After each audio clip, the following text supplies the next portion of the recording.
Pusing jap tudung dekat ni. Pusing jap tudung. Pusing jap muka betul-betul dekat ni. Betul lah sayang ni. Betul. Okey. A'udzubillahi minasyaitonirrajim. Bismillahirrahmanirrahim. Assalamualaikum warahmatullahi wabarakatuh. Alhamdulillahi rabbil alamin. Wassalatu wassalamu ala asyrafil anbiya'i wal mursalin wa ala alihi wa sahbihi ajma'in. Alhamdulillah, subhanallah, tuan-puan dan Allah sekalian. Untuk pagi ini saya bersama dengan salah seorang anak lagi. Anak yang keberapa ni? Ketiga. Nama siapa? Tengku Maisarah. Binti Tengku Fazli. Kontrol ni. Umur berapa? 12 tahun. Okey, jadi Sarah akan memulakan majlis ilmu kita dengan bacaan Al-Fatihah. Kemudian 10 ayat awal Kahfi dan 10 ayat akhir Al-Kahfi. Betul Sarah? Okey, silakan. InsyaAllah sama-sama kita membaca Al-Fatihah, 10 ayat awal dan 10 ayat akhir Al-Kahfi bagi memulakan majlis ilmu kitab Riyadhus Shalihin kita pagi ini. Okey, sila Maisarah. Ini anak yang ketiga. Okey.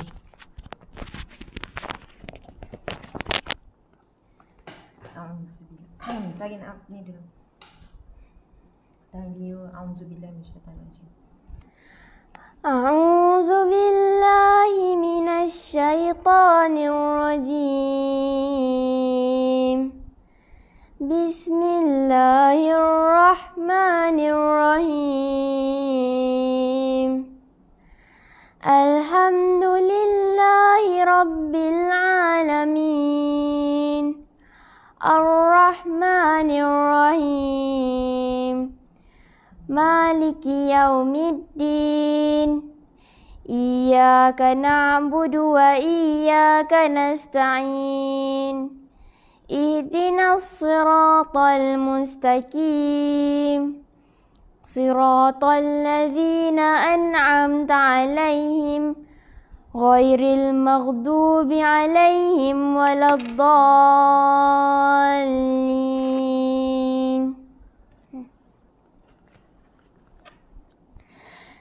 Bismillahirrahmanirrahim. Alhamdulillahilladzi anzala 'ala 'abdihil kitaba wa lam yaj'al lahu 'iwaja qayyiman liyunzira ba'san syadidan min ladunhu wa yubashshiral mu'minina allazina ya'maluna as-salihati anna lahum ajran hasana makisina fihi abada wa yunzira allazina qalu ittakhazallahu walada ma lahum bihi min ilmin wala liabaihim kaburat kalimatan takhruju min afwahihim yaquluna illa kaziba fala'allaka bakhi'un nafsaka ala atharihim illam yu'minu bihadzal hadithi asafa. Inna ja'alna ma'alal ardi zinatan laha linabluwahum ayyuhum ahsanu amala wa inna laja'iluna ma'alaiha sa'idan juruza. Am hasibta anna ashabal kahfi warraqimi kanu min ayatina ajaba. إذ أوى الفتية إلى الكهف فقالوا ربنا آتنا من لدنك رحمة وهيئ لنا من أمرنا رشدا. Tarik nafas. Nak minum air sikit? Nah. Minum air sikit. Nervous tak, Sarah? Tak. Okey. Tangan tu boleh naik dua-dua supaya selesa. Faham tak? Kan? Supaya selesa. Okey, duduk tegak. Okey, macam. وعرضنا جهنم يومئذ للكافرين عرضا الذين كانت أعينهم في غطاء الذين كانت أعينهم في غطاء عن ذكري وكانوا لا يستطيعون سمعا أفحسب الذين كفروا أن يتخذوا من Ambil balik daripada awal tak macam tu. أفحسب الذين كفروا أن يتخذوا عبادي من دوني أولياء إنا أعتدنا جهنم للكافرين نزلا قل هل ننبئكم بالأخسرين أعمالا الذين ضل سعيهم في الحياة الدنيا. Kena baiki daripada awal, tak boleh baiki tengah.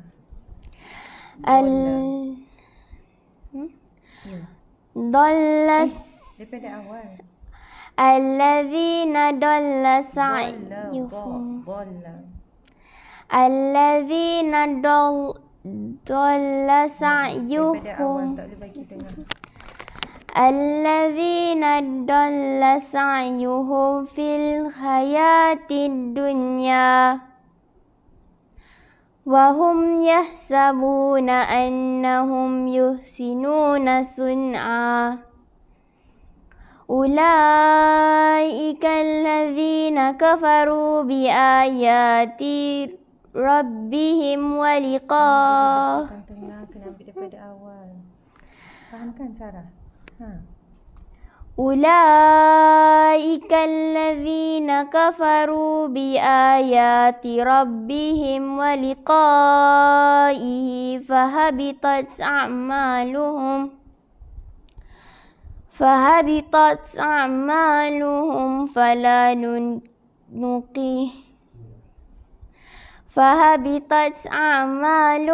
فلا نقيم لهم يوم القيامة وزنا ذلك جزاؤهم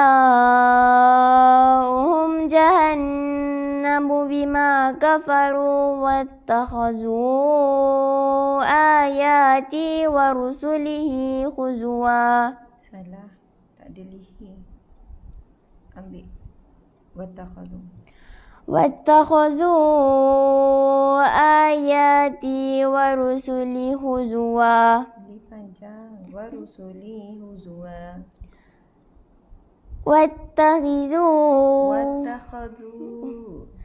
واتخذوا آياتي ورسلي هزوا إن الذين آمنوا وعملوا الصالحات كانت لهم جنات الفردوس نزلا خالدين فيها لا يبغون عنها هولا قل لو كان البحر مدادا لكلمات ربي لنفد البحر قبل أن تنفد كلمات ربي ولو جئنا بمثله مددا قل إنما أنا بشر مثلكم يوحى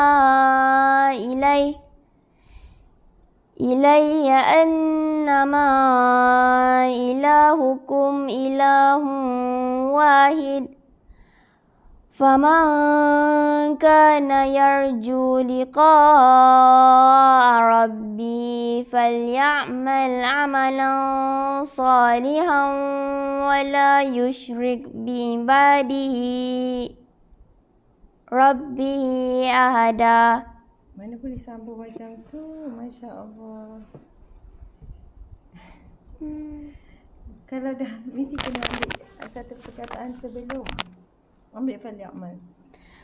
فليعمل عملا صالحا ولا يشرك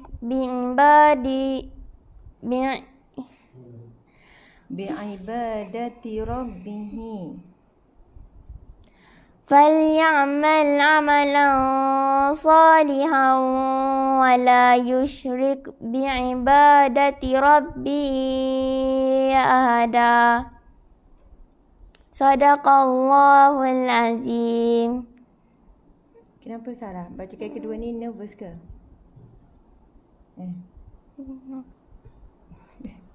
Nervous sikit. Ha? Nervous sikit. Sarah, apa kebaikan kita baca Al-Kahfi awal dan akhir ni?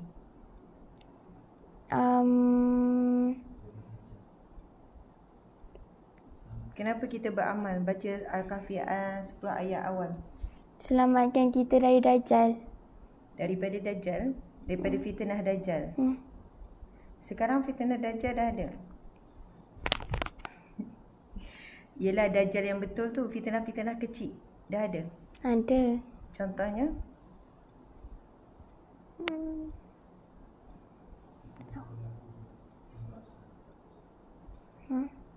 Contohnya apa? Media sosial. Fitnah ni maksud dia apa? Macam orang cakap kepada benda yang tak benar. Okey, lagi. Lagi fitnah? Bukan semestinya apa yang tidak benar. Fitnah ni juga mau maksud? Tak tahu. Ya, ujian. Okey. Sarah, fitnah ni termasuk ujian, kan? Betul tak? Ujian apa bagi seorang remaja macam Sarah, baru umur 12 tahun, apa ujiannya? Media sosial. Contoh? Cuba fikir. Contoh apa? Contoh apa Sarah? Macam dedahkan aurat dalam TikTok, Instagram macam tu. Ya. Okey, sebagai ni Umi tanya Sarah tu betul. Sebagai remaja perempuan kan, Sarah rasa apa cabaran untuk membesar? Maksudnya perkara yang Sarah rasa suka tapi tak boleh buat. Tak ada. Rasa tak macam susah kalau tutup aurat? Okey. Okey. Subhanallah. Saya ada nak bagi apa-apa perkongsian nasihat? Okey, sahabat-sahabat sekalian, ini anak saya Tengku Maisara, umurnya 12 tahun. Ya. Betul. Dia pendiam sikit. Tak ada pendiam sangat, pendiam sikit lah. Lebih kurang macam ayah dia. Tadi tu saya terus ajak, saya kata, Sarah, teman Umi baca Al-Kahfi 10 ayat awal supaya akhir. Lepas tu dia jenis yang style okey je, semua okey. Okey. Walaupun saya tahu dia macam dia tak ada buat persiapan apa-apa, dia macam tak ready, tapi dia seseorang yang apa-apa okey dulu. Okey. Macam tu je. Slow motion okey. Jadi sebab itu Umi risau juga tadi, Sarah boleh baca lancar tak? Bila masuk 10 ayat awal okey lagi, supaya akhir tu dah nampak dia mula nervous. Okey Sarah, terima kasih banyak. Tahniah, terbaik. Masya Allah, Alhamdulillah. Sekarang aku apa? Dah 7.20. Okey, tuan-tuan sekalian, doakan untuk Tengku Maisara. Masya Allah. Muslimin muslimat, sahabat sekalian, sekarang kita baca Asmaul Husna. A'udzubillahi minasyaitanirrajim. Bismillahirrahmanirrahim. Nas'aluka ya man huwallahu alladhi la ilaha illa huwar rahmanur rahim.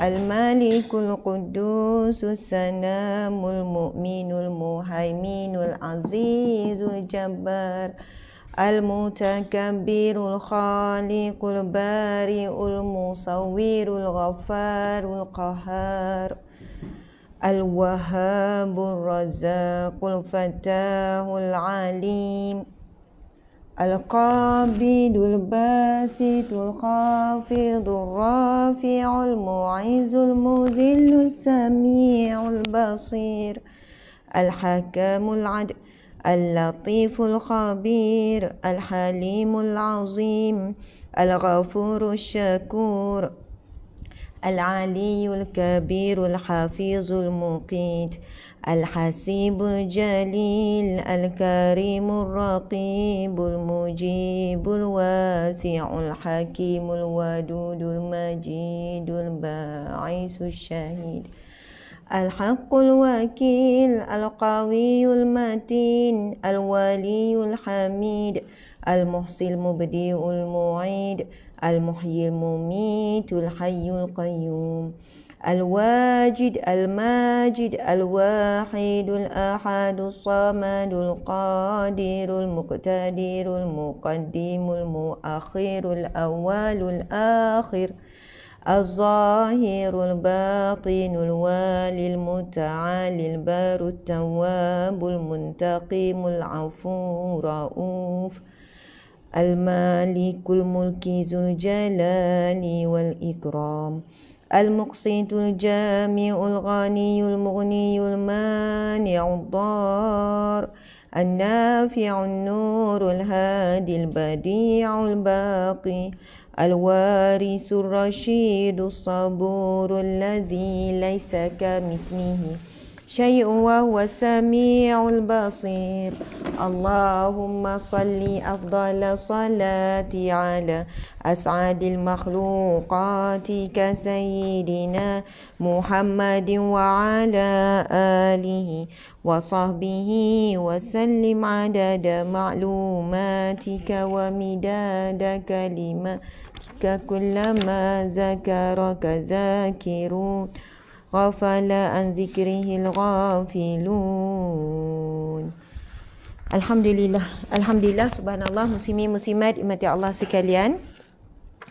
Alhamdulillah untuk pengajian Riyadhus Salihin kita pagi ini kita akan menyambungnya untuk membacakan hadis yang seterusnya, iaitu hadis yang ke-17. Hadis yang ke-17 dalam bab sabar, dan ia merupakan hadis yang ke-41 dalam kitab Riyadhus Salihin. Masya Allah. Tidak. Betul. Subhanallah. Ya, betul. Hadis yang ke-17 dalam bab sabar, dan ia merupakan hadis yang ke-41. Dan kerana hadis ini agak panjang, jadi saya tak tulis juga. Kita sama-sama membaca dan mensyarahkan hadis ini berdasarkan kitab-kitab yang ada di hadapan kita ni. Subhanallah. Kepada sahabat-sahabat yang baru follow dan mengikuti kuliah, kita sebenarnya dalam kuliah kitab Riyadhus Salihin, dan saya ada merujuk 3 buah kitab Riyadhus Salihin, dan kalau anda ada apa pun, mana-mana kitab pun anda boleh saja guna, tidak semestinya menggunakan kitab yang sama, asalkan nombor hadis yang sama. InsyaAllah nombor hadis mana-mana kitab Riyadhus Salihin juga sama, tuan-puan sekalian. Okey, sekarang kita akan baca hadis yang ke-41 dalam kitab Riyadhus Salihin. Ia merupakan hadis yang ke-17 dalam bab sabar. Masya Allah, Allahu Akbar.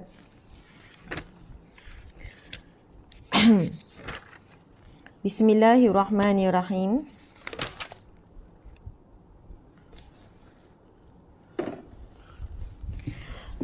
Okey, insya-Allah bila kita membacakan hadis Nabi, kita sama-sama memberikan perhatian dan menghormati ketika hadis Nabi dibacakan. Mudah-mudahan dengan itu kita mendapat pahala menghormati hadis Nabi. Secara tidak langsung kita sedang menghormati Rasulullah sallallahu alaihi wasallam. Masya Allah. Sama juga bila kita mendengarkan Al-Quran, kalau kita tak baca dan kita dengar ada orang yang baca, maka kita menghormati. Kita berdiam sekejap, kita mendengar dengan teliti. Subhanallah. Hadis Nabi juga adalah satu wahyu daripada Allah melalui lisan baginda sallallahu alaihi wasallam. Maksudnya daripada ilham kan. Kemudian Nabi SAW menuturkannya sendiri. Okey. Subhanallah. Hadis yang ke-17 dalam bab sabar, hadis ke-41. Bismillahirrahmanirrahim. Wa an Abi Abdillah Khabbab bin Ar-Ratti.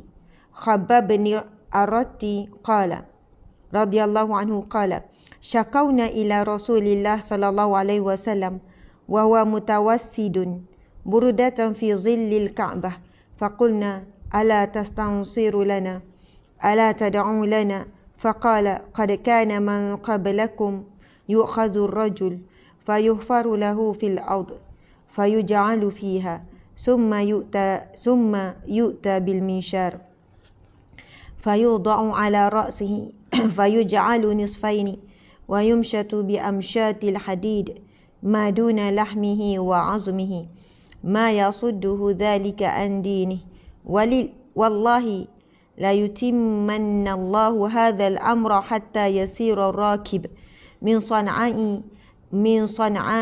ila Hadramaut la yakhafu illa Allah والذئب على غنمه ولكنكم تستعجلون وفي رواية وهو متوسد بردة وقد لقينا من المشركين شدة. Subhanallah, sahabat-sahabat dimati Allah sekalian, hadis ini bermaksud, artinya diriwayatkan daripada Abu Abdillah Khabbab bin Al-Arad radhiyallahu anhu bahawa beliau berkata, kami telah mengadu keadaan orang Islam yang diseksa dan disakiti oleh kaum musyrikin Mekah kepada Rasulullah sallallahu alaihi wasallam ketika baginda sedang berbaring dengan berbantalkan selai burdah, iaitu sejenis selimut yang berjalur-jalur di bawah naungan Kaabah. Allahu Akbar. Okey, kita ulang lagi. Tuan-tuan sekalian cuba perhatikan hadis ini daripada Abu Abdillah Khabbab bin Al-Arad bahawa beliau berkata, kami telah mengadu keadaan orang Islam yang diseksa dan disakiti oleh kaum musyrikin Mekah kepada Rasulullah. Masa ni sahabat-sahabat pergi mengadu, kan, yang diceritakan oleh Abu Abdillah, kami, maksudnya ada berapa orang, pergi kepada Rasulullah mengadu keadaan orang Islam yang sedang diseksa dan disakiti oleh kaum musyrikin Mekah. Maksudnya hadis ini ketika berada di Mekah, belum hijrah ke Madinah lagi, kepada Rasulullah sallallahu alaihi wasallam ketika baginda sedang berbaring dengan berbantaikan sehelai burdah. Masa tu Nabi sedang berbaring, masya-Allah, berbantalkan sehelai burdah, iaitu sejenis selimut yang berjalur-jalur di bawah naungan Kaabah. Kami berkata, sudikah Tuan meminta pertolongan Allah untuk kami ke atas kaum musyrikin? Sudikah Tuan berdoa kepada Allah untuk kami? Masya Allah. Sahabat-sahabat ni minta dengan Rasulullah, ya Rasulullah, sudikah Tuan meminta tolong dengan Allah? Sudikah Tuan berdoa kepada Allah untuk kami? Subhanallah, mereka ini mewakili umat Islam antara yang terawal, tuan-puan sekalian. Antara yang terawal menyahut seruan tauhid, mentauhidkan Allah. Kemudian mereka menempuh ujian, seksaan, penderaan dan pelbagai bentuk kecaman, ancaman dan sebagainya. Mungkin sampai satu ketika mereka dah rasa lemah ataupun rasa tak kuat. Lalu mereka meminta dengan Rasulullah supaya memohon pertolongan Allah dan supaya berdoa untuk mereka. Subhanallah. Baginda menjawab. Dengar jawapan Rasulullah sallallahu alaihi wasallam ini. Bila di kalangan orang mukmin, orang Muslim meminta pertolongan supaya melepaskan ataupun merekakan, datanglah pertolongan daripada Allah untuk membantu mereka. Baginda menjawab, Masya Allah, sesungguhnya di kalangan umat sebelum kamu ada lelaki yang ditangkap lalu digali lubang untuknya di permukaan tanah. Dia pun diletakkan ke dalam lubang itu. Subhanallah.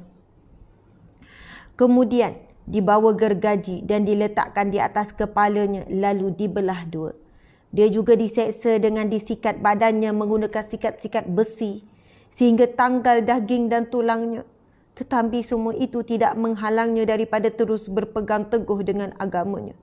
Demi Allah, sesungguhnya Allah pasti akan menyempurnakan urusan agama ini sehinggalah orang yang bermusafir dengan menunggang unta atau sebagainya dari Sana'a ke Hadramaut tidak akan berasa takut kecuali kepada Allah. Selain bimbang serigala akan menyerang kambing dan biri-birinya, tetapi kamu gopoh dan tergesa-gesa. Hadis riwayat Bukhari. Manakala dalam satu riwayat lain pula disebut, ketika baginda sedang berbaring dengan berbantalkan selai burdah, dan sesungguhnya kami pada masa itu menghadapi kesusahan yang teruk daripada kaum musyrik yang menyeksa kami, membunuh dan sebagainya. Sahabat-sahabat dimata Allah sekalian, subhanallah, sudah tentu jika Nabi berdoa, Nabi meminta pertolongan Allah, akan datang pertolongan Allah. Dengan apa jua bentuk permintaan Nabi untuk dihancurkan kaum musyrikin, Allah boleh melakukannya. Untuk menurunkan api yang panas daripada yang membakar umat kaum musyrikin, niscaya Allah mampu melakukannya. Untuk menenggelamkan, untuk membuka ataupun untuk membelah bumi lalu menenggelamkan kaum musyrikin, Allah boleh lakukannya sekelip mata. Subhanallah, tetapi bila datangnya kaum mukminin, kaum muslimin memohon pertolongan, dek kerana mereka sudah tidak mampu menahan penyiksaan, pembunuhan yang dilakukan oleh kaum musyrikin terhadap umat Islam ketika itu, lalu Nabi tidak tergesa-gesa untuk menerima permintaan tersebut, tetapi Nabi menambahkan keimanan dan kekuatan, memberi contoh kisah-kisah yang terdahulu. Apa yang Nabi sampaikan kepada mereka yang datang bertemu dengan Rasulullah? Rasulullah menjawab, sesungguhnya di kalangan umat sebelum kamu ada lelaki yang ditangkap lalu digali lubangnya untuknya di permukaan tanah. Dia pun diletakkan ke dalam lubang itu. Kita bayangkan dia diletakkan mungkin separuh badannya supaya dia tidak boleh lari. Kemudian dibawa gergaji dan diletakkan di atas kepalanya lalu dibelah dua. Tuan-puan sekalian, Allahu Akbar, Allahu Akbar, Allahu Akbar. Kalau digunakan mesin laser ke ataupun gunakan, tuan-puan sekalian, gergaji, tuan-puan, kita boleh bayang gergaji. Gergaji mempunyai mata-mata yang tajam, tetapi gergaji tidak boleh menghiris dengan laju. Subhanallah, gergaji sifatnya perlu di kiri kanan, kiri kanan, kiri kanan, depan belakang, tuan-puan sekalian. Lelaki ini digergaji, tuan-puan sekalian, sehingga terbelah dua. Dan kita dah baca kisah dua orang yang digaji hidup-hidup, bukan mati, hidup-hidup, tuan-puan sekalian. Iaitu yang kita bacakan, kisah Ashabul Ukhdud tu. Masya Allah. Kita dah baca pada siri yang lepas dalam bab sabar. Ustaz tolong tutup, tadi saya dah tutup sebenarnya. Subhanallah, dalam siri yang lepas kita dah baca bagaimana kisah seorang pemuda yang dipilih oleh raja untuk belajar sihir. Ingat lagi tak kisah tu, tuan-puan sekalian? Dan mungkin di dalam hadis ini Nabi mengulangi kisah tersebut, tetapi pendek saja Nabi ulang. Nabi sebut apa? Pada kaum sebelum kamu, mereka itu digali, kemudian mereka itu dimasukkan, ditanam separuh badan, lalu mereka digaji hidup-hidup sehingga terbelah dua badan. Tuan-puan sekalian, nak sampai tahap mana baru meninggal dunia? Dibelah dua, tuan-puan sekalian. Namun mereka tetap teguh, tidak keluar daripada agama Allah. Kemudian ada lagi, kan, dia juga diseksa dengan disikat badannya. Allahu Akbar, tuan-puan sekalian, tak boleh dibayangkan. Sebelum dibelah dua, diseksa dulu. Disikat badannya menggunakan sikat-sikat besi. Bukan sikat rambut, tuan-puan sekalian, tetapi sikat besi. Maksudnya dia umpama sikat tetapi besi yang tajam sehingga tanggal daging dan tulangnya. Maksudnya disikat sehingga dagingnya terkoyak sehingga menampakkan tulang, lalu tulangnya juga disikat sehingga tertanggal tulangnya. Tuan-puan sekalian, dan mungkin itu dilakukan sebelum dia ditanam sehingga digergaji. Mungkin sebelum itu disikat dulu kakinya, disikat pahanya, mungkin disikat bahagian mana, ya Allah. Allahu Akbar, tuan-puan sekalian. Allahu Akbar. Tetapi semua itu tidak menghalangnya daripada terus berpegang teguh dengan agamanya. Masya Allah. Begitu hebat dan begitu berat siksaan umat terdahulu dalam mempertahankan kalimah la ilaha illallah. Allahu Akbar. Demi Allah, Nabi kata, sesungguhnya Allah pasti akan menyempurnakan urusan agama ini. Sehinggalah orang yang bermusafir dengan menunggang unta atau sebagainya dari Sana'a ke Hadramaut tidak akan berasa takut kecuali Allah. Selain bimbang serigala akan menyerang kambing dan biri-birinya. Tetapi kamu gopoh dan tergesa-gesa. Yang dimasukkan di sini, Nabi memberi gambaran. Satu ketika nanti, kamu akan digeruni oleh para musuh. Tidak ada lagi para musuh yang berani menzalimimu. Tidak ada lagi para musyrikin yang berani untuk menentangmu secara terbuka, untuk menyeksamu. Melainkan ketika itu, kamu hanya takut kepada Allah Subhanahu Wa Taala. Ataupun bimbang sekiranya kambing dan biri-biri kamu akan diserang oleh serigala. Itu saja. Maksudnya ketika itu, Islam telah pun menguasai dunia. Tuan-puan yang dirahmati Allah sekalian, saya ingin berkongsi kisah Masyitah. Kisah Masyitah ini diceritakan dalam riwayat yang sahih, di dalam sebuah hadis Nabi SAW. Ini hadis riwayat Bukhari atau Muslim ataupun riwayat Bukhari dan Muslim. Ia adalah hadis sahih. Yang mana Nabi SAW bersabda, ketika aku melalui dalam peristiwa Isra' Mi'raj. Ketika peristiwa Isra' Mi'raj, tuan-puan sekalian, masa tu perjalanan Nabi daripada Mekah nak menuju ke Masjidil Aqsa di Palestin. Tetapi perjalanan Nabi dibawa dulu melalui Madinah. Masya Allah, ketika itu Nabi masih di Mekah, tuan-puan sekalian, belum lagi hijrah. Peristiwa Isra' Mi'raj berlaku sebelum hijrah. Peristiwa Isra' Mi'raj adalah peristiwa Allah Subhanahu Wa Taala ingin memberikan wahyu salat. Kita tahu kan perjalanan Rasulullah daripada Mekah ke Masjidil Aqsa di Palestin, daripada Masjidil Aqsa di Palestin dimi'rajkan ke Sidratul Muntaha. Subhanallah. Namun dalam perjalanan daripada Mekah ke Palestin, Nabi melalui tempat-tempat penting yang sengaja malaikat Jibril lalu dulu. Dalam perjalanan tersebut, tiba-tiba Nabi tercium bau yang sangat harum, yang sangat wangi, tuan-puan sekalian, yang sangat harum, sangat wangi. Kemudian Nabi SAW bertanya. Ini cerita yang sahih, riwayat yang sahih. Nabi bertanya kepada malaikat Jibril, wahai Jibril, apakah yang berbau harum itu? Apakah yang bau wangi sangat tu? Kita baru melalui satu tempat yang sangat wangi. Kemudian malaikat Jibril pun bercerita, itu adalah makam Masyitah. Kita baru melalui makam Masyitah, seorang wanita. Wahai wanita sekalian, mari kita tengok apa pengorbanan yang dilakukan oleh Masyitah untuk mentauhidkan kalimah la ilaha illallah, menjadi inspirasi kepada kita wanita hari ini supaya mempertahankan kalimah la ilaha illallah dalam diri kita, dalam anak kita, dalam cucu cicit kita. Apabila keluar betul nanti Dajjal, Al-Masihud Dajjal, tetapi anak-anak cucu kita tetap teguh dengan kalimah la ilaha illallah. Walaupun Dajjal ketika itu akan menggunakan segala bentuk yang dia ada, segala fitnah, segala ujian, segala tipu daya, segala penyiksaan, segala azab yang dia lakukan, namun tetap teguh tidak mengeluarkan kalimah Dajjal itu sebagai Tuhan. Allahu Akbar. Masyitah, tuan-puan sekalian, lalu malaikat Jibril. Nabi Muhammad bertanya, Ustaz boleh carikan hadis berkenaan dengan Masyitah? Yang baru ni kita baca. Tim misi sediakan dah kot. Bila saya sebut pasal Masyitah, tim misi bagi hadis berkenaan dengan Masyitah. Subhanallah. Kemudian, muslimin-muslimat sekalian, Nabi bertanya, siapakah itu Masyitah? Allahu Akbar. Lalu diceritakan, Masyitah itu merupakan tukang sikat ataupun pendandan anak kepada Fir'aun. Ketika itu Masyitah pendandan ataupun hamba. Ya, Masyitah ini seorang hamba. Seorang hamba kepada Fir'aun. Kita tahu Fir'aun adalah raja.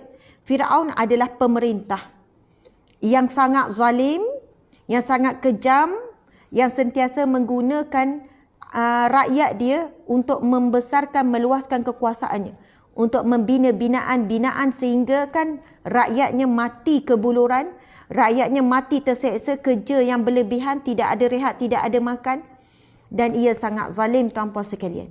dan dia adalah Firaun. Memang ada ramai Firaun tuan-puan sekalian. Namun kisah ini, Firaun ini dia mengakui dirinya sebagai Tuhan. Dia tidak membenarkan mana-mana Tuhan. Jika dia tahu ada orang yang mengesakan Tuhan selain daripada dia, maka dia akan menyeksa dengan sedahsyatnya untuk menjadikan satu amaran kepada orang lain. Siapa yang berani mengakui dia selain dia sebagai Tuhan akan diseksa dengan dahsyat. Masyitah ditakdirkan Allah menjadi seorang hamba dan diperintahkan untuk bekerja di istana Firaun. Dan tugasnya adalah menyisir, mendandan ataupun merapikan anak perempuan Firaun. Satu hari terjatuhlah sikat itu. Ini cerita yang sahih tuan-puan sekalian. Satu hari sikat tersebut jatuh tuan-puan sekalian. Lalu dia menyebutkan tentang, lalu ketika Masyitah nak ambil sikat tersebut, Masyitah menyebut Bismillah. Ini kisahnya, hadisnya. Masya Allah. Ada hadis, baru ni kita baca. Memang hadis yang sahih, riwayat Bukhari dan Muslim. Tuan-puan dimati Allah sekalian, saya bukan apa nak tengok rujukan, saya takut saya silap. Tapi saya ingat hadis tersebut dari segi mafhum cerita hadis tu. Kemudian bila Masyitah nak ambil sikat tu, Masyitah pun sebut Bismillah. Bismillah dengan nama Allah. Kemudian anak perempuan Firaun ni bertanya, wahai Masyitah, adakah yang kamu masukkan itu ayahku? Masyitah kata tidak. Sesungguhnya Tuhanmu dan Tuhanku adalah Allah. Berani Masyitah. Masyitah tidak berdolak dalih. Oh, dah tersilap sebut Allah dengan nama Allah tu, dengan nama Tuhan Allah. Tak adalah Masyitah berdolak, tak. Bukan. Tak. Masyitah tidak menyembunyikan keesaannya kepada Allah. Bila ditanya oleh anak Firaun ni, adakah yang kamu maksudkan Tuhan itu adalah ayahku? Masyitah kata tidak. Sesungguhnya Tuhanmu dan Tuhanku adalah Allah. Kemudian anak perempuan ini mengugut Masyitah. Wahai Masyitah, aku akan bagi tahu kepada ayahku. Masyitah tidak menghalang. Lalu Masyitah dipanggil oleh Firaun. Lalu Masyitah ditanya oleh Firaun, adakah ada Tuhan selain daripadaku, wahai Masyitah? Lalu Masyitah menjawab dengan berani di hadapan Firaun yang sangat zalim. Masyitah menjawab, sesungguhnya Tuhanmu dan Tuhanku adalah Allah. Allahu Akbar. Seorang wanita, tuan-puan sekalian, sangat teguh imannya. Dan dia tahu bila dia menyatakan itu di hadapan Firaun, dia bakal diseksa dengan dahsyat. Lalu apa perintah Firaun? Firaun memerintahkan tenteranya untuk mencairkan tembaga, tuan-puan sekalian. Besi tembaga dicairkan. Tuan-puan sekalian, kita kena fahamnya, api itu panas. Dan bila api itu membakar memang seksa. Air yang mendidih juga panas tuan-puan sekalian. Kalau dididihkan lalu dimasukkan manusia dalam tu, mati juga. Dan minyak panas itu juga panas tuan-puan sekalian. Minyak panas ni, kalau dipanaskan, menggelegaklah minyak panas itu, kemudian dimasukkan manusia juga akan mati. Tetapi di dalam hadis Nabi ini tuan-puan sekalian, dalam hadis Nabi ini tuan-puan sekalian, baru ni ada dalam tim tak bagi lagi ke Ustaz? Tetapi dalam hadis ini tuan-puan sekalian disebutkan iaitu tembaga. Masya Allah. Disebutkan dalam hadis ini iaitu berkenaan dengan tembaga. Firaun memerintahkan untuk diambilkan patung lembu betina yang diperbuat daripada tembaga. Patung yang lembu betina yang dibuat daripada tembaga lalu dipanaskan sampai mencair, kemudian memerintahkan Masyitah beserta anak-anaknya untuk masuk, untuk terjun ke dalam tembaga yang telah dicairkan tadi. Tuan-puan sekalian, kepanasan tembaga bila dicairkan berkali ganda berbanding kepanasan air, berbanding kepanasan minyak, berbanding kepanasan api. Memang dahsyat. Firaun perintahkan ada seekor lembu betina kan yang dibentuk daripada tembaga dicairkan. Kemudian Firaun bukan hanya memerintahkan Masyitah, tetapi Firaun memerintahkan anak-anak Masyitah. Masyitah ada berapa orang anak? Anak-anak dulu diminta terjun dalam tembaga tersebut. Kemudian setelah anak-anaknya telah pun terjun, nak kata betapa dahsyat dan zalimnya Firaun. Dia mengugut Masyitah supaya keluar daripada kalimah la ilaha illallah. dia memerintahkan anak Masyitah dulu untuk terjun ke dalam tembaga yang panas, yang senang menggelenggak itu. Kemudian bila saat ketika itu Masyitah tiba giliran Masyitah sedang mendukung bayinya yang masih menyusu. Mungkin umurnya 3 bulan, mungkin umurnya 5 bulan, 6 bulan, yang masih dalam dukungan, yang masih menyusu tuan-puan sekalian. Masya Allah. Ini adalah hadis sahih tuan-puan sekalian. Minta maaf, ia bukan hadis sahih riwayat Bukhari Muslim, tapi hadis riwayat Ahmad, hadis sahih. Kemudian ketika Masyitah sedang mendukung anaknya yang kecil itu, dan Masyitah mula rasa serba salah. Tidak sampai hati, bukan kerana takut dirinya diseksa, tapi tak sampai hati bila melihat anak kecilnya, babynya, yang sama-sama nak terjun ke kawah yang sedang menggelegak tembaga ni. Lalu Allah mengizinkan. Okey, namun sebelum itu tuan-puan sekalian, tukang sikat itu iaitu Masyitah berkata, aku ada satu permintaan kepadamu, wahai Fir'aun. Lalu Fir'aun berkata, apa permintaanmu? Dia menjawab, aku meminta agar engkau mengumpulkan tulang-tulangku dan tulang-tulang anakku di dalam satu kain lalu ditanamkan. Subhanallah. Lalu Fir'aun berkata, itu hakmu. Maksudnya kami akan buat. Masya Allah. Fir'aun ni di hadapan orang ramai ni. Suruh anak-anak Masyitah dan Masyitah terjun, tetapi Masyitah minta. Setelah selesai, tulang-tulang ataupun sisa daripada yang engkau bakar, engkau direbus ni dalam tembaga yang menggelegak ni, Allahu Akbar, agar ditanam di satu tempat tulangku dan tulang anak-anakku. Lalu Fir'aun memerintahkan agar melemparkan anak-anaknya di hadapannya satu persatu, hingga tinggal anaknya yang masih menyusu. Dia kelihatan ragu-ragu kerana anaknya tersebut. Tetapi anak tersebut berkata dengan izin Allah. Anak kecil ni, baby ni boleh bercakap. Ini di antara beberapa orang bayi yang Allah izinkan berkata-kata. Lalu anak ini berkata, wahai ibuku, tabahlah, teguhkanlah hatimu wahai ibuku. Sesungguhnya azab dunia ini lebih ringan daripada azab akhirat. Maka Masyitah pun tabah. Lalu Masyitah pun terjun ke dalam kawah yang berisi tembaga yang sedang menggelegak. Allahu Akbar. Muslimin-muslimat dimati Allah sekalian. Jika kita lihat kisah Masyitah ini, ia memberikan satu contoh tauladan yang sangat hebat. Seorang wanita yang sangat teguh dengan kalimah la ilaha illallah. Namun kehebatan wanita yang bernama Masyitah ini, kita boleh lihat dalam sisi seorang ibu yang sangat hebat. Kerana berjaya mendidik anak-anak kecilnya tuan-puan sekalian. Anaknya yang masih bayi dan anak-anaknya yang lain bukan sudah dewasa tetapi masih lagi kanak-kanak. Mungkin masih remaja tuan-puan sekalian. Ketika diperintahkan oleh Fir'aun untuk anak kecilnya terjun ke dalam kawah yang berisi tembaga yang sedang menggelegak. Anak-anaknya tidak meminta ataupun merayu untuk ibunya. Wahai ibuku, mengakulah Fir'aun itu Tuhan kita, contohnya tidak.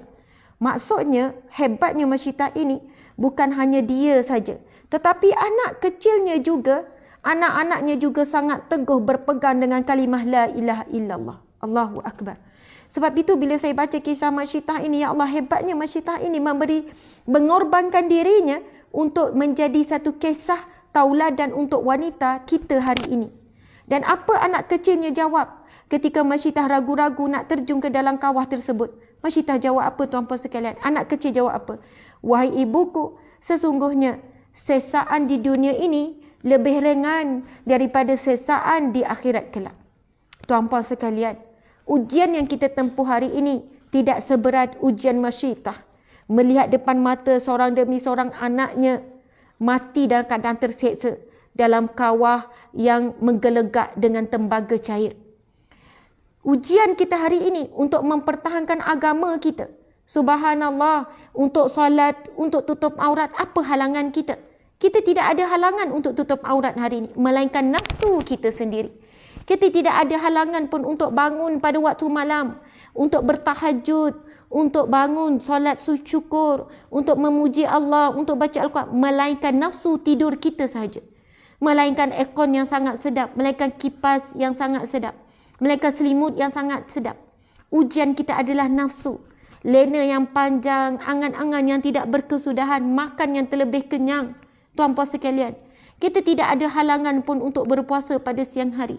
Kita tidak ada halangan sedikit pun untuk beramal dengan Islam hari ini. Untuk hijrah, untuk berubah dan sebagainya. Kita tidak diseksa tuan-puan sekalian. Tetapi kita terpenjara dengan hawa nafsu kita. Kita terpenjara dengan bisikan syaitan. Kita terpenjara dengan habuan dunia yang sangat mengasyikkan. Dengan terpesona dengan apa yang kita lihat melalui media sosial. Sehingga kita tidak habis-habis membazirkan harta sampai mengurangkan sedekah. Tak habis-habis kita shopping. Tak habis-habis kita beli. Walaupun sebenarnya kita dah serba ada. Tetapi kita terpesona dengan dunia yang dihadapkan di hadapan mata. Akhirnya kita membazir dan kita bakal dihisap besok. Akhirnya kita kurang dalam bersedekah membantu orang-orang yang memerlukan dan sebagainya. Menghulurkan perjuangan kepada agama Allah. Tuan-puan dimati Allah sekalian, semalam saya dengar satu ceramah mafhum daripada hadis Nabi SAW, seorang ustaz apa nama saya tak ingat. Siapa yang kurang mengeluarkan peluh untuk agama Allah pada saat dia hidup di dunia, maka dia akan tenggelam dengan peluhnya di mahsyar kelak. Kita tahu dalam satu hadis Nabi menggambarkan bagaimana suasana di mahsyar kelak. Ada manusia yang peluhnya sampai ke lutut. Ini hadis Nabi tuan-puan sekalian. Ada manusia peluhnya sampai ke pinggang. Ada manusia peluhnya sampai ke leher. Ada manusia yang peluhnya sampai cukup-cukup. Dia macam lemas. Macam cukup-cukup je ke hidungnya. Dia macam terapung-apung untuk mencari nyawa. Ada peluhnya sampai menenggelamkan dirinya. Tuan-puan sekalian. Siapa yang kurang menitiskan peluh untuk bekerja keras mencari rezeki yang halal, untuk menghulurkan rezeki itu sebahagiannya untuk agama Allah, untuk berjuang hantar ke Palestin ke Syria ke, untuk pejuang-pejuang agama Allah di Malaysia ke, berpeluh dia cari rezeki, berpeluh dia dalam solat, berpeluh dia dalam baca Al-Quran. Walaupun mungkin peluh itu tidak keluar, tak menitik tuan-puan sekalian, maksudnya di sini kita bersusah payah untuk melakukan amal soleh.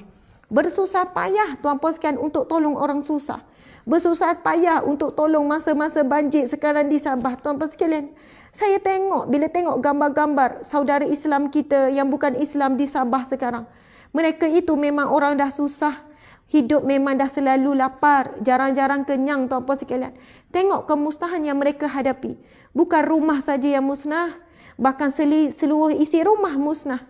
Kan berlakunya bukan sekadar banjir tetapi runtuhan-runtuhan tanah. Rumah mereka musnah, dihanyut dan sebagainya. Bagaimana mereka nak bermula dengan kosong tanpa sekalian. Sekarang kita berada di mana? Masih rumah kita yang baik sekarang. Masih lagi dalam keadaan makanan banyak dalam peti ais. Kita boleh COD, makan kenyang selesa. Tetapi ketahuilah beribu-ribu saudara Islam kita yang bukan Islam bahkan, yang sedang dalam keadaan terduduk, tak tahu mana nak mula, dalam keadaan sedih, dah tak tahu nak sedih macam mana. Bukan orang lain tuan-puan sekalian, rakyat Malaysia kita. Sejauh mana kekuatan kita ni, kan kemampuan kita ni nak keluarkan daripada simpanan kita, nak transfer kepada NGO, pihak-pihak yang sedang membantu di sana. Tuan-puan sekalian, saya bukan nak ambil kesempatan.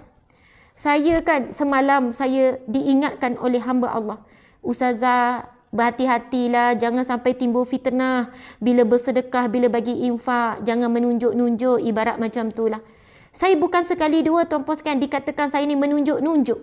Saya ni riak, saya ni takabur. Kan, saya ni suka menunjuk bila buat infak, bila buat sedekah, bila buat bantuan, pergi misi banjir dan sebagainya. Tuan-puan sekalian, kalau ikutkan saya malu nak minta derma. Saya malu nak minta infak. Satu lagi yang paling dahsyat, saya takut dengan duit orang ramai. Saya sangat takut. Subhanallah. Sampai kan ada hamba Allah kata, Ustazah, ada orang ni sekian-sekian, Ustazah sakit sebab Ustazah tertekan dengan amanah orang ramai. Saya kata memang, hidup saya memang dalam tekanan. Bukan tekanan sebab ujian daripada suami, ujian daripada anak. Tapi saya kata, hidup saya dalam tekanan apa? Saya tak tidur lena. Hidup saya menanggung beban amanah dan kepercayaan orang ramai. Bila orang menyumbang dan memberi infak melalui NGO Sahabat Amal Kek. Subhanallah, Allahu Akbar. Kalau orang tanya kenapa Ustazah susah payah tinggalkan anak sampai 4-5 hari, pergi tunggu sendiri misi. Saya kata, saya boleh. Mak saya pun kata, Asma, bagi orang lelaki je lah pergi jaga anak-anak kat rumah. Kenapa bukan Fazli je pergi? Kenapa Asma pun nak kena turun? Saya kata, Mak, orang bagi infak sebab percaya pada Asma. Orang tak kenal sangat NGO tapi orang percaya pada Asma. Jadi Asma kena turun sendiri untuk lihat bagaimana tim buat kerja. Untuk memastikan duit yang diinfakkan pada orang sampai. Bukan buat pergi touch begitu saja. Buat betul-betul, bantu betul-betul sungguh-sungguh. Subhanallah tuan-puan sekalian. Allahu Akbar. Bila orang berikan melalui kita tuan-puan sekalian, bukan kita hidup dalam keadaan tenang dan kita tak gunakan duit itu untuk peribadi. Masya Allah. Bila berlaku banjir semalam, berapa hari lepas kan, Sabah, kami terus transfer 20,000, berapa puluh ribu kepada ejen kita, aktivis kita di Sabah. Kita memang ada aktivis yang sangat aktif, Puan Farha dan tim yang buat kerja di sana. Lalu kita bagi, mereka kata Ustazah gini, kita ada jumpa ni keperluan awal gini-gini. Bagi 10,000, 20,000, 30,000, 50,000. Mungkin 100,000, mungkin lebih tuan-puan dimati Allah sekalian. Kita tengok berapa jumlah yang terkumpul untuk misi banjir di Sabah. Saya kan, kalau boleh tuan-puan, saya malu nak isytihar mohon sumbangan infak. Tetapi kami tidak mampu untuk memberikan bantuan yang diperlukan di sana. Akhirnya tebalkan muka, buat iklan dekat page. Lagi satu saya berniat apa? Bila kita buka peluang ini kepada orang ramai tuan-puan sekalian, orang ramai ada peluang saluran untuk menyampaikan infak dan mengambil bahagian untuk membantu saudara Islam kita, saudara bukan Islam kita di Sabah. Maksudnya kita buka peluang ruang untuk orang ramai bersedekah. Kita semua tak mampu untuk ke Sabah. Sebenarnya daripada semalam, tim kami sedang berusaha untuk ke Sabah. Saya memang baru balik daripada Terengganu sampai malam tadi. Tapi bila tim kata Ustazah nak ke Sabah tak? Pergi turun sendiri untuk masa-masa Sabah. Saya dengan suami tu kata nak kita turun hujung minggu ni. Tetapi rupanya untuk turun ke Sabah ada prosedur lain yang agak sukar. Lalu kami akan akur saja. Kalau kami tak boleh pergi Sabah, kami akur. Tapi kalau boleh pergi, kami nak turun. Saya sebenarnya nak tengok sendiri, nak turun sendiri. Sebab bila turun dan tengok sendiri, bila kita buat live di tempat kejadian, sumbangan orang lebih ramai, kita boleh bantu lebih ramai. Sebab kalau tengok di Pahang hari tu, tengok di Kedah hari tu tuan-puan sekalian, sampai peringkat kita beli peti ais, mereka perlu peti ais, mesin basuh mungkinlah kita kata pilihan saja. Tapi kita betulkan rumah, ada kita cari rumah sementara untuk sewa, kita beli kelengkapan untuk mereka mulakan kehidupan, peti tong gas, lepas tu dapur, kemudian periuk belanga, kemudian keperluan mereka masak. Walaupun mereka baru bermula di bawah pokok, bawah khemah, tetapi sekurang-kurangnya mereka dah boleh mula kehidupan. Daripada mereka terduduk terpinga-pinga dengan anak-anak kecil dan sebagainya. Dan kita tahu kerajaan Sabah sangat efisien. Mereka dah bantu sedaya upaya. Namun mereka juga tidak mampu sekiranya berlaku bencana yang dalam skala besar macam tu. Jadi NGO sangat penting untuk segera saling membantu. Subhanallah, tuan-puan dimati Allah sekalian. Kalau fikir saya nak hidup tenang, tuan-puan sekalian, saya tak nak run NGO, saya tak nak. Lebih senang tuan-puan sekalian kita hulurkan sumbangan peribadi bagi ke NGO lain. Tetapi apabila ramainya asnaf fakir miskin yang hubungi saya sendiri melalui PMFB, yang hubungi kita, minta tolong, minta bantuan, akhirnya dah habis dah daripada sumber-sumber peribadi, sumber syarikat kita beri, kita dah tak mampu menampung. Sebab itu akhirnya kita susah payah bina NGO. Dan bukan mudah tuan-puan sekalian nak run NGO ni. Kan kita ada accountant yang keluar masuk duit, kita semua catat tuan-puan sekalian. Kita takut duit orang ramai. Jadi Masya Allah mungkin secara tidak langsung ni, bukan saya terfikir tuan-puan sekalian, secara tak langsung ni saya ingin kita kita sebut lancarkan tabung kilat, derma kilat untuk masa-masa Sabah. Hari tu tabung kilat untuk masa-masa Kedah, dan Kedah ni ada susulan lagi. Walaupun kami dah balik daripada misi Kedah, tim kita dah balik, tapi kita masih lagi menghulurkan sumbangan-sumbangan kepada ejen kita di Kedah. Bila mereka kata, Ustazah kita jumpa lagi ni memang dahsyat, itu kesian, diorang tak boleh nak survive lagi, diorang tak nak mula lagi. Kita pun transfer. Maksudnya belum terhenti. Kalau ada je permintaan daripada ejen, daripada aktivis di Kedah, kita masih bagi. Kesan daripada pasca banjir. Sekarang kita sedang fokus kepada banjir di Sabah. Subhanallah, Allahu Akbar. Tuan-puan sekalian, siapa ingin menyumbang, anda boleh pergi tengok ke page, tengok kepada poster-poster tu.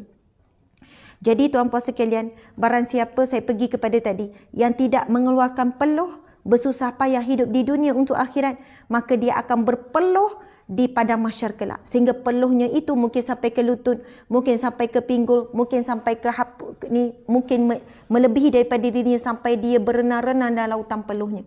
Walaupun mungkin kita bekerja dalam aircon tak berpeluh, maksud berpeluh di sini adalah bersusah payah untuk melakukan kerja amal soleh, untuk beribadah, untuk baca Quran, untuk bangun malam, bersusah payah tuan-puan sekalian untuk membantu orang susah dan sebagainya.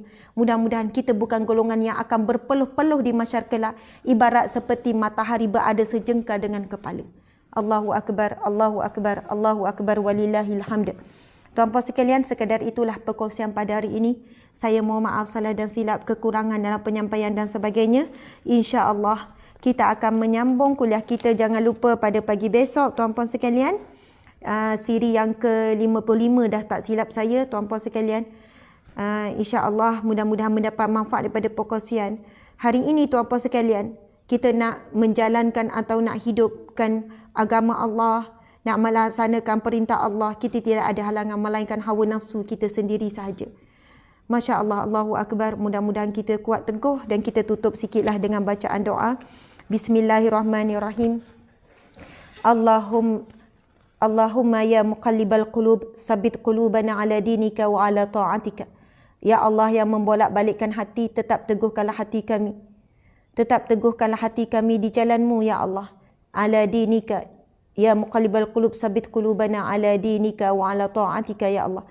Ya Allah, tetap teguhkanlah hati kami ya Allah di atas jalanmu dan dalam keadaan ketaatan kepadamu ya Allah. Ya Allah ya Rahman ya Rahim, berilah kekuatan untuk kami hijrah ya Allah. Untuk kami ubah kehidupan kami kepada kehidupan yang Engkau redha ya Allah. Ubah cara berpakaian kami kepada pakaian yang Engkau redha. Ubah cara kami berhibur kepada hiburan yang Engkau redha. Cara kami berkomunikasi, bercakap kepada percakapan dan komunikasi yang Engkau redha. Ubah cara kami makan sebagaimana yang Engkau redha. Ubah cara kami bergaul dalam keluarga, dengan pasangan, dengan anak-anak dengan cara yang Engkau redha ya Allah. Ya Allah ya Rahman ya Rahim, kami ingin dipanggil dengan panggilan yang mendamaikan sebagaimana firman-Mu ya Allah. Ya ayah Tuhan nafsul mutmainnah, wahai jiwa-jiwa yang tenang, irji'i ila rabbiki radiyatan mardiyah, kembalilah kepada Tuhanmu dalam keadaan engkau redha dan engkau diredai oleh Allah. Fadkhuli fi ibadi wadkhuli jannati, masuklah di kalangan hamba-hambaku yang saleh dan masuklah ke dalam syurgaku. Ya Allah, kami ingin dipanggil dengan panggilan itu ya Allah, sebagaimana firman-Mu ya Allah. Panggilan jiwa yang tenang, iaitu jiwa yang tidak pernah memberontak dengan perintah-Mu. Jiwa yang tidak pernah memberontak apabila sesuatu larangan-Mu lalu kami bersegera meninggalkan ya Allah. Jiwa yang mana kami sentiasa redha dengan ketetapan takdir-Mu. Jiwa yang mana kami sentiasa redha dengan kehendak-kehendak-Mu. Kami tidak menentang perintah-Mu dan kami bersegera meninggalkan larangan-Mu ya Allah. Ya Allah, sesungguhnya kami hamba-Mu. Kami tidak ada daya dan tidak ada upaya, kerana segalanya datang daripada-Mu ya Allah. Maka berilah kami sebenar-benar sifat hamba. Berilah kami hati yang benar-benar memiliki hati hamba, iaitu hamba sentiasa mentaati tuannya. Bahkan kami bukan sekadar hamba, kami tidak memiliki walaupun jiwa kami, kerana seluruh jiwa dan raga kami dalam genggaman-Mu ya Allah. Seluruh dunia dan isinya ada dalam genggaman-Mu ya Allah. Maka kami tidak ada nilai sedikit pun pada pandangan-Mu ya Allah. Namun sebagaimana firman-Mu ya Allah, Engkau berfirman ya Allah, barang siapa yang mengingatiku maka aku akan mengingatinya.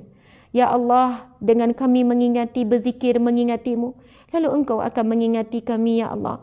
Maka berikanlah kami orang yang kuat berzikir kepada-Mu. Allahumma a'inni ala zikrika, Allahumma a'inna ala zikrika wa syukrika wa husni ibadatika. Ya Allah, bantulah kami dalam berzikir mengingati-Mu ya Allah. Bantulah kami dalam sentiasa menjadi hamba-Mu yang bersyukur ya Allah ala syukrika. Dan bantulah kami ya Allah dalam memperindah, dalam memperelokkan amal ibadah kami, amal soleh kami, pekerjaan kami, rizki kami ya Allah. Kami sentiasa memperelok dan memperindahkannya ya Allah. Rabbana atina fid dunya hasanah wa fil akhirati hasanah wa qina azabannar wa qina azabal qabr wa qina azabal mahsyar. Wa sallallahu ala sayidina Muhammad wa ala alihi wa sahbihi wa sallam. Alhamdulillahi rabbil alamin. Amin ya rabbal alamin. Taqabbalallahu minkum minna wa minkum taqabbal ya karim. Sekian, wabillahi taufiq wal hidayah. Assalamualaikum warahmatullahi wabarakatuh. Kita tangguhkan majlis ilmu kita dengan tasbih kafarah dan surah wal as.